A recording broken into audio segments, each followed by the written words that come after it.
কৃষ্ণ যজুর্বেদে প্রথম তন্ত্রের উল্লেখ পাওয়া যায়, তন্ত্রে কালীর উল্লেখ আছে, এবং তারও আগে যদি দেখি ঋগ্বেদে, তো সেই ঋকের মধ্যে একটা ঋক আছে, একটি সূক্ত আছে যেটাকে বলা হচ্ছে রাত্রি সূক্ত।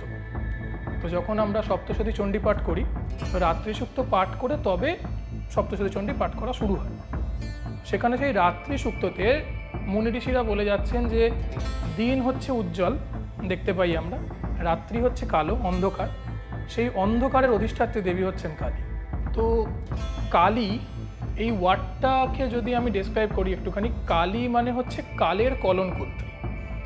এই যে সময় চলছে, প্রত্যেকটা মুহূর্ত, প্রত্যেকটা ক্ষণ যে সময় বয়ে যাচ্ছে, তার অধিষ্ঠাত্রী দেবতা হচ্ছেন মহাদেব, যাকে আমরা বলছি মহাকাল।